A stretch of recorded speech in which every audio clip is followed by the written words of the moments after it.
Hey y'all, so I'm out here in my tomatoes again, and I'm still noticing some dead plants. And you walk up on them and you see one just laying here like this, and it's cut right here at the ground. And initially I thought maybe cutworms. You know, I dug around, look, there's not any holes for any cutworms, so I don't see any like that. So I get over here to this one here, and you see that it's all wilted down and looking terrible. So I dig right here. Look at the bush just finally come all the way off here. It wasn't like that even just a little while ago. I can tell he's already filled it back in. You can't see it. I thought I was going to be able to show you, but he came up and ate the rest of it.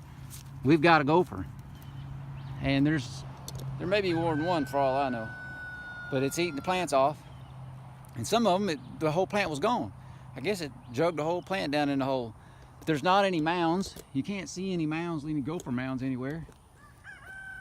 So, you know, initially I thought cutworms and thought I might need to have to do something about it. But so anyway, I'm fixing to show you how I catch gophers. I've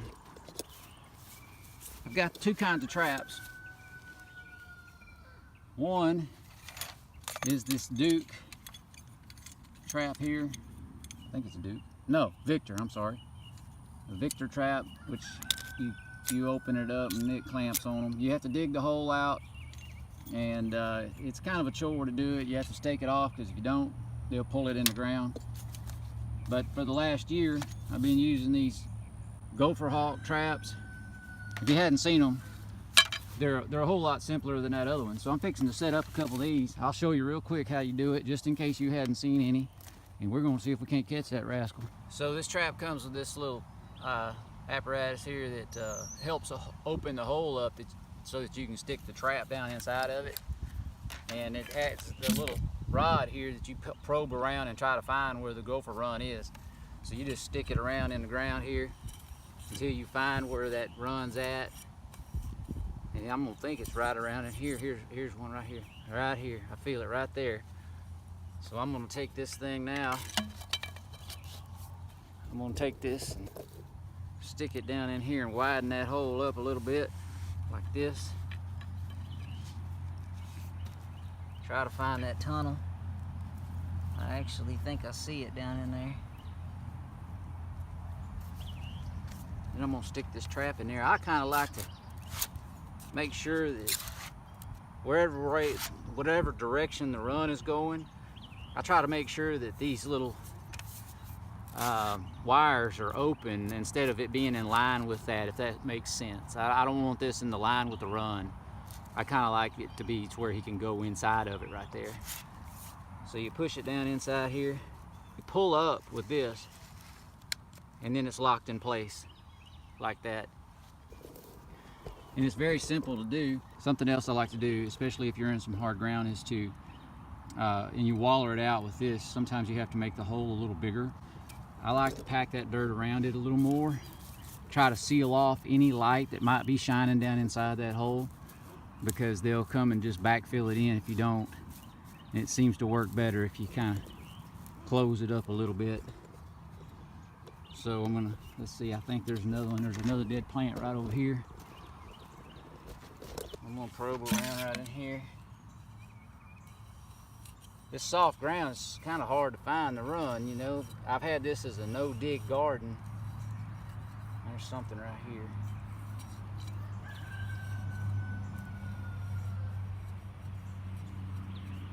Kind of right in there.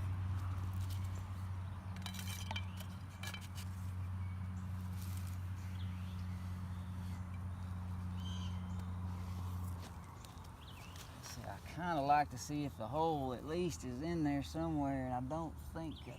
Sometimes it'll just cave in on you, and it really doesn't work as well. So I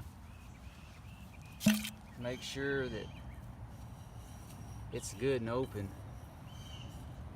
Very hard in this soft dirt to find that run, because it just goes on down anyway. It looks like it might be some right there.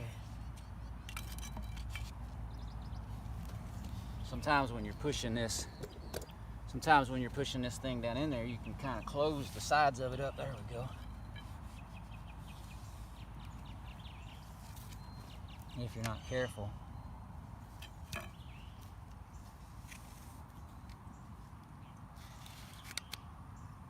That may have went too far.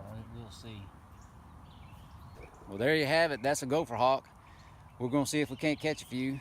Well, hey y'all, it's been a little bit since I set that trap for that gopher, and I think I got him.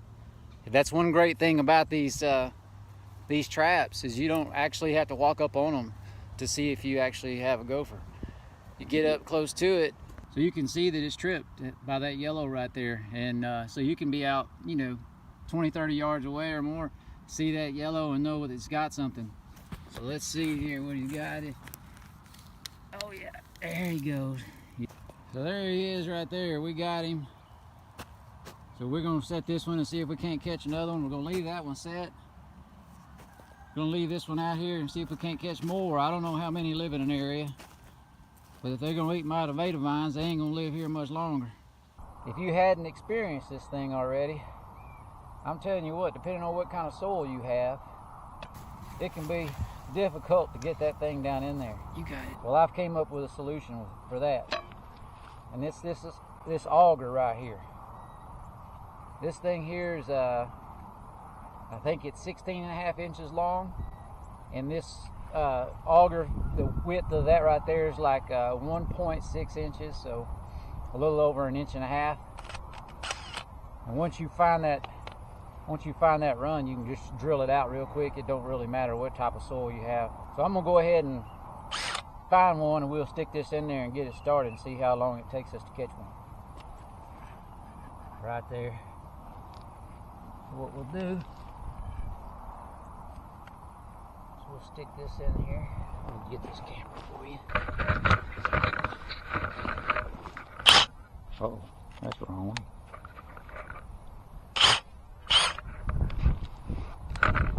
See, it makes a good hole.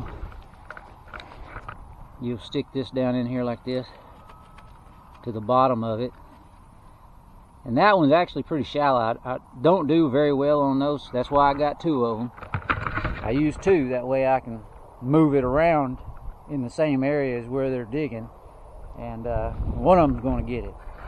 Once you set it in the hole right there, you're going to hold your palm of your hand on top of it. This even tells you right here. See, it says don't push down. Stick it in there. You're going to pull up, and then that gets it set. You really want this thing to be kind of secure, so I'll take the dirt from around where they're digging and pile it up on there, and that'll actually keep it secure from wobbling, but it'll also eliminate any light that might come in there, because if there's light, they're going to start pushing dirt to try to fill the hole in. So let me see if I can't find another run to stick it in.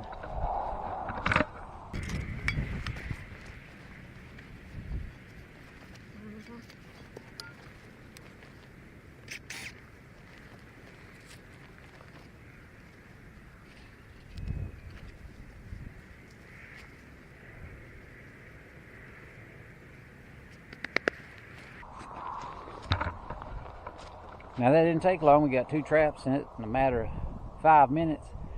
And we're gonna do some other work real quick, see how long it takes them to get them. I've actually set them before, 2 of them in the yard, and within 5 minutes catch 2 gophers.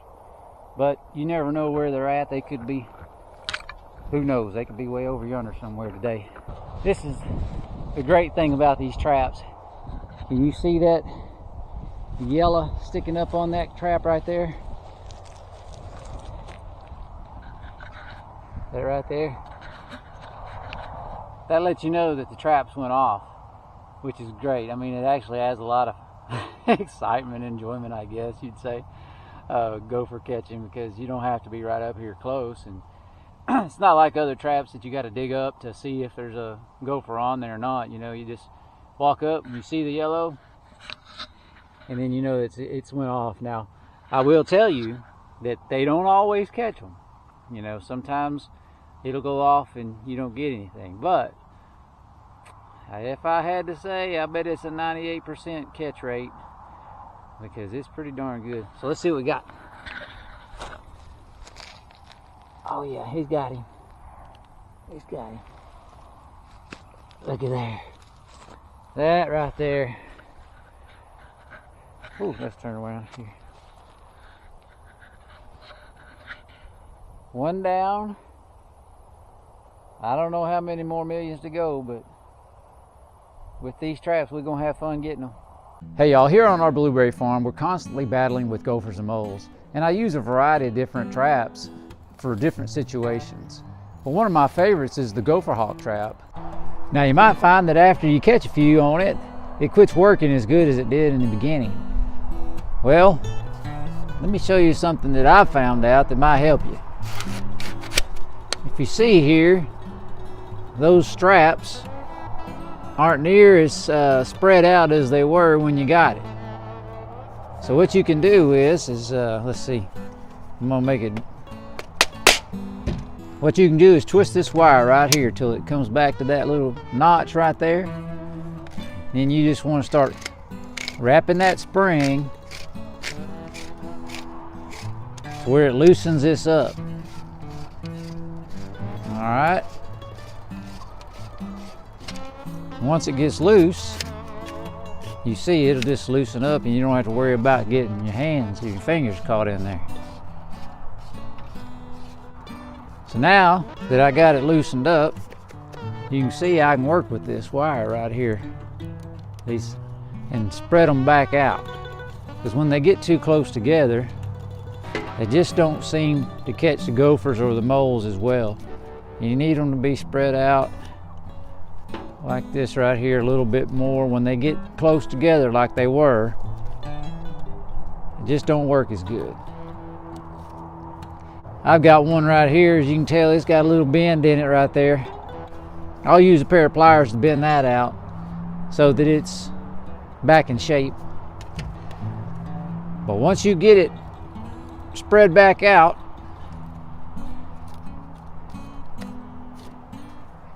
to where it's more rounded, like that right there, it'll go back to working good. Now you'll just have to do it periodically. Like I said, every time you catch a few of them, it'll stretch it out a little bit.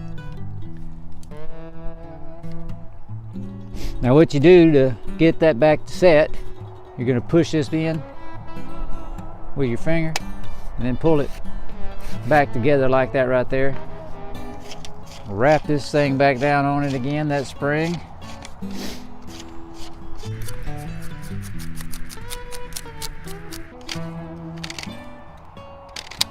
All the way till it goes back to that little notch right there. And you're back in business. I hope this helps.